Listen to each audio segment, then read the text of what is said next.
This happened on a train journey that felt like it was pulling me further and further from reality into something ancient and cold, a place where the veil between worlds was impossibly thin. I had always loved train travel, the rhythmic clickety-clack, the blurred landscapes, the sense of being suspended between 2 points.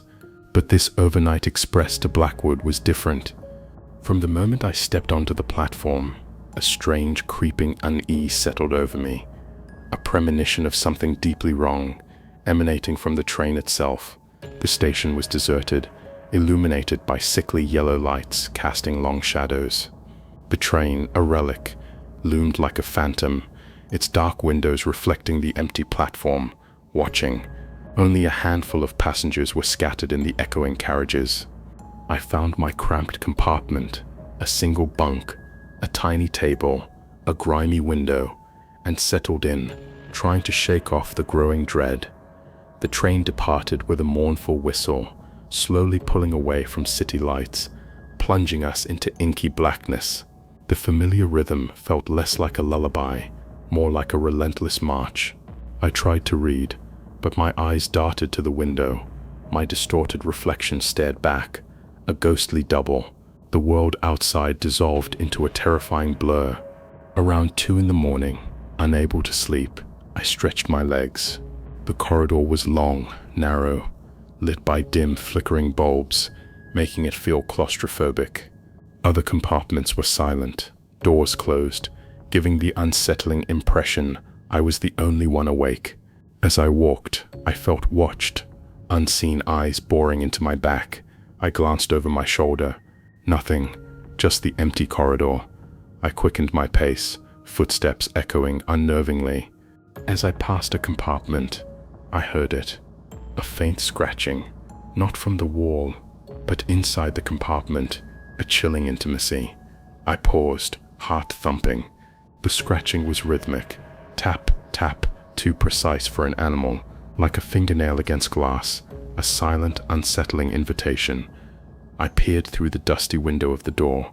The compartment was dark, but I saw the shadowy outline of a figure sitting upright on the bunk, facing the window, its back rigid. Its hand was pressed against the glass. Index fingers slowly, methodically tapping. Tap, tap, tap. A silent scream. A shiver ran down my spine. Why were they just sitting there tapping? Their posture was unnatural, too stiff, like a mannequin. It was waiting, ancient and patient.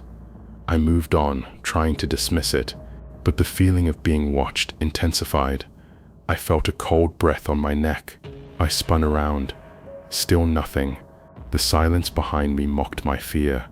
I reached the deserted dining car, bathed in dim, flickering light.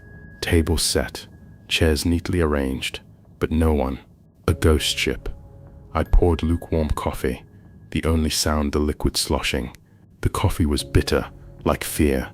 As I sipped, my gaze drifted to the large window. In the reflection, something moved, not outside, inside the reflection itself, a fleeting glimpse of a face, pale, gaunt, with black, lightless eyes. It was pressed against the glass, staring directly at me from the other side of the reflection, a mirrored world bleeding into mine. I gasped, dropping the cup. It shattered, the loud crack echoing. I spun, frantically searching the actual car. No one, just empty tables, broken ceramic. My blood ran cold. It wasn't a reflection. It was something in the reflection, something that existed only in that mirrored world, but could see me, interact with my reality through the glass. A terrifying breach. I stumbled back to my compartment, mind racing. The train seemed to move faster, the clickety-clack, a frantic, accelerating drumbeat, pulling me to an unknown destination. The landscape outside blurred into impenetrable darkness, leaving me utterly lost. I locked my door with a desperate click, pulling the heavy curtains shut, a flimsy barrier. I climbed onto the bunk, pulling the blanket to my chin, trying to convince myself it was fatigue, imagination, but rationalizations were paper thin. Then I heard it again, the tap, tap, tap, this time from my window, right beside my head, chillingly intimate. My heart leaped. I squeezed my eyes shut, pressing hands over my ears, trying to make it disappear, but it persisted, slow, deliberate, a relentless, maddening rhythm burrowing into my skull. I couldn't resist. Morbid curiosity was stronger than fear. Slowly, agonizingly, I opened my eyes and peered through a tiny gap in the curtains. Breath held. Pressed against the glass, outside my window, was the same pale, gaunt face, black, bottomless eyes fixed on me, unblinking, filled with ancient, predatory hunger. Its mouth, a thin, cruel line, not smiling, just staring, its long skeletal finger, slowly, methodically tapping, tap, tap, tap, a silent summons. But we were in the middle of nowhere. No platforms, no roads, no way for anything to be outside a moving train. Impossible, yet it was there, undeniably real. The face tilted its head, studying me, a predator observing prey.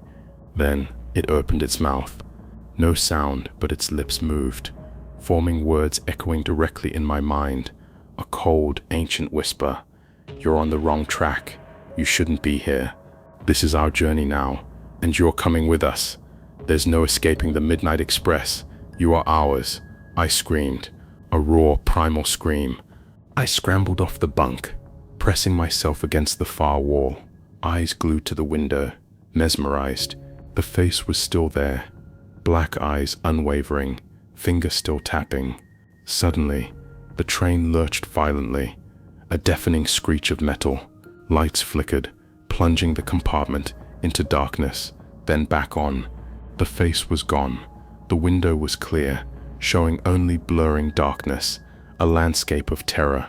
I stayed awake all night, huddled, shaking, every nerve screaming.